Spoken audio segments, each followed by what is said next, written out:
वंचित बहुजन आघाडीतर्फे करण्यात आला आहे। तुमची मागणी नेमकी काय आहे? आमची मागणी आहे की आता जे सिलेंडरचे म्हणजे प्रकरण सुरू आहे आणि जे सिलेंडरचा म्हणजे तुटवडा होत आहे त्याच्यामुळे सामान्य जनतेला त्याचा खूप त्रास होत आहे। आधी कसं असायचं की आपण नंबर लावला तर आपल्याला 2 ते 3 दिवसामध्ये सिलेंडर भेटायचं, पण आता नंबर लावल्यावर ते म्हणतात की तुम्हाला 1 ते 25 दिवसाचा कालावधी लागेल। ही पहिली समस्या आहे की त्याच्यामुळे कसं आता म्हणजे सिलेंडरचे म्हणजे जे म्हणजे मिळत नाहीये त्याच्यामुळे सामान्य जनतेचे हाल होत आहेत। सामान्य जनता म्हणजे कशी जे चना पोहाचा ठेला लावतात, चहाची टपरी लावतात आणि आपण गृहिणी किंवा ज्या महिला आहेत ज्यांना जे सिलेंडरवर म्हणजे रोजचा दररोजचा स्वयंपाक करतात त्यांना हा त्रास होत आहे। त्यामुळे कसं म्हणजे की आपल्याला सिलेंडर ही दैनंदिन गरजच आहे, त्याच्यामुळे आपलं काही म्हणजे काम होऊ शकत नाही। स्वयंपाक झाला तरच आपण समोरची कामं आटोप्यात घेतो, पण तसं नाही होत आहे। म्हणून म्हणजे हे सर्व सिलेंडरमुळे होत आहे।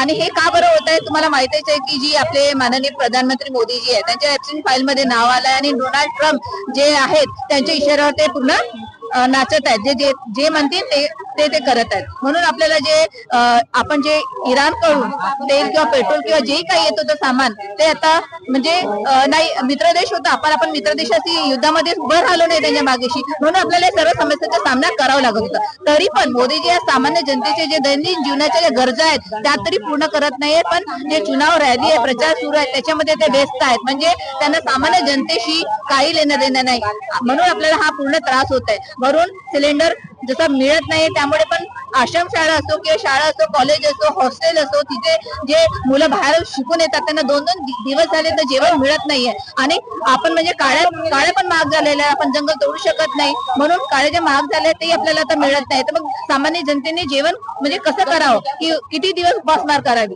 त्यामुळे म्हणजे मी आता सांगितलं की वंचित बहुजन आघाडीचे जे सरपंच होते शंकरराव सिरसाट ते रांगेत लागून 4-5 तास रांगेत उन्हामध्ये लागले, त्यांना चक्कर आली आणि ते मरण पावले। आणि दुसरी गोष्ट फारुखाबादची पण मी सांगितलेली आहे की तिथे जे वृद्ध व्यक्ती जे होते 70 वर्षाचे ते रांगेत लागले, त्यांना पण तिथे 4 ते 5 तास उभं राहावं लागलं, सिलेंडर तरी मिळाला नाही, पण त्यांना हृदयविकाराचा झटका आला, हार्ट अटॅक आला आणि ते मरण पावले। अजून किती बळी जातील आणि मोदीजी किती म्हणजे जणांना म्हणजे असं मरताना बघतील तेव्हा त्यांना समजेल की सामान्य जनतेच्या लक्ष म्हणजे जे त्यांना पाहिजे जे समस्या आहे त्यांच्याकडे लक्ष देतील, पण नाही। त्यांना सामान्य जनतेशी मी आधी सांगितलंय की काही लेणं देणं नाही, त्यांना आपलं स्वतःच म्हणजे जे अस्तित्व आहे ते टिकवून ठेवायचं आहे, सामान्य जनतेशी काही लेणं देणं नाही। जे काय करायचे ते आम्हालाच करायचे आहे। म्हणून श्रद्धेय बाळासाहेब आंबेडकर यांच्या नेतृत्वामध्ये जिल्हास्तरीय, शहरस्तरीय, पूर्ण महाराष्ट्रामध्ये राज्यव्यापी आंदोलन आम्ही करत आहोत। आणि आता थोड्या वेळामध्ये कलेक्टर ऑफिसला